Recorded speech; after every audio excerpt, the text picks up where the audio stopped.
Hey guys, what's up? It's been some time. I just kind of want to show some chicks we had. We had some real bad flooding here in Cleveland, Texas, and we lost a couple chicks that I had on the ground.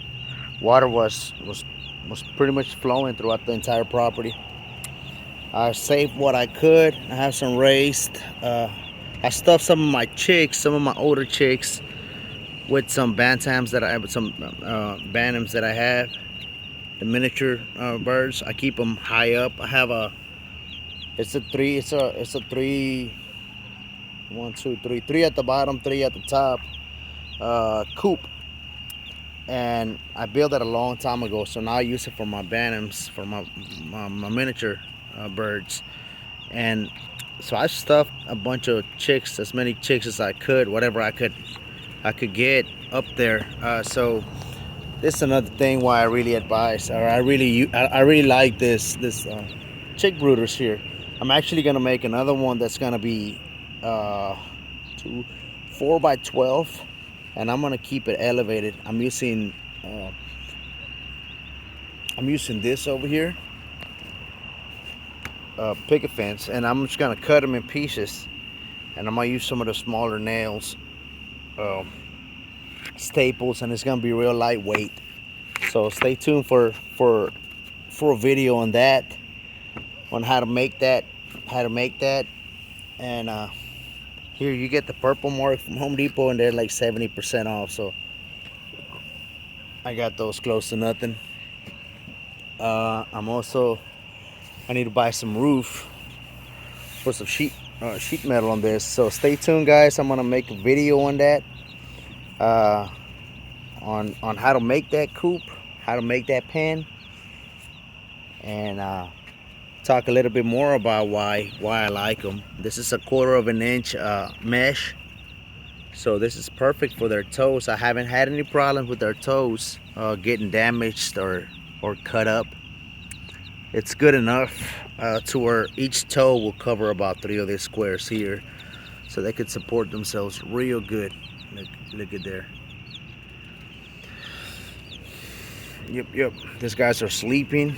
I don't like to buy the feeders at Tractor Supply because they make a mess on this raised brooders. I'll find a bunch of feed on the ground, so it's a lot of waste. This here helps me save a lot. I make the holes just small enough to where they can poke their head in there, only where their head fits in there, and they'll try to scratch them out. They'll try to scratch out the feet, but they can't. So all they do is, these are about a quarter size. It's perfect for their head to fit in there. They'll be able to fit in there till they're a little older, and then I'll start switching to a bigger one. So I rotate these feeders here. This is one of those juice bottles from Kroger, or where you get your apple juice or apple cider. And this here, I just cut it up here so I'll be able to open it up, put the feed in there. It closes back up, and it's actually pretty neat. It feeds about, 12 chicks. So I need another one. That way I have 24 chicks. This here is kind of small. I got about 40 chicks in here. So these are some small babies, biddies. They're about not even a week old.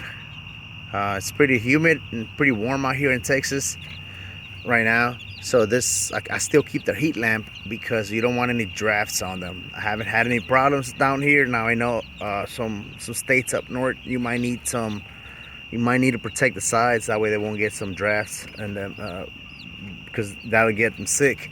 But down here in Texas, this is pretty safe to do. You just leave them out in the open, and obviously give them a heat lamp. And yeah, so stay tuned, guys. I'm gonna make that video. This here too is their water container. Might need a new lid, but these things, you could get them on Amazon.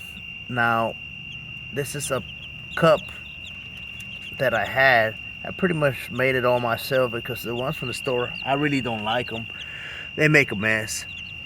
They'll get in there, and you'll have to constantly be cleaning that. This here, I mean, check it out, they stay clean. All they do is It drips slowly, and then when it drips, it fills up and it stops dripping whenever it fills up.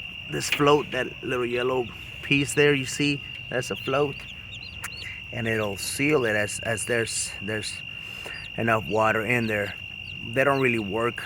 They don't always work, but the chicks will peck at it and water will come out. And chicks are pretty smart. They'll pick up on it real quick, and they'll get their water from there. Also their feed, they'll finish it. And I don't have anything on the ground, nothing but droppings here. I don't have any feed. So if you buy the things from Tractor Supply, I wouldn't put that on this raised brooders because they make a mess. You'll find a bunch of feed piling up on the ground, and that's just a waste. So this right here works perfect. Now I did burn out the edges just a bit with a lighter. As soon as I cut the hole with a blade, I cut 6 holes, and then I just kind of passed the lighter on there right in between the hole, and then just moved it around to where I could create some heat. And then with the same lighter, it's a big lighter, I stuck it in there and I just started folding it that way to smooth out the edges and it won't cut them. Now it's not an issue if you have the edges, if you just cut it, but I just wanted to be safe. I don't want to have any issues down the road where chicks will get stuck and they'll pile up on top of each other and then they'll cut their neck or whatever. But I've seen things happen. I've seen chicks getting stuck on those Tractor Supply feeders, and they try to get out. They struggle to get out. They kick and kick and jump and try to get out, and they end up cutting themselves real bad. So this here really helps. Like I said, they just stick their head in, get their feed, and it works like magic.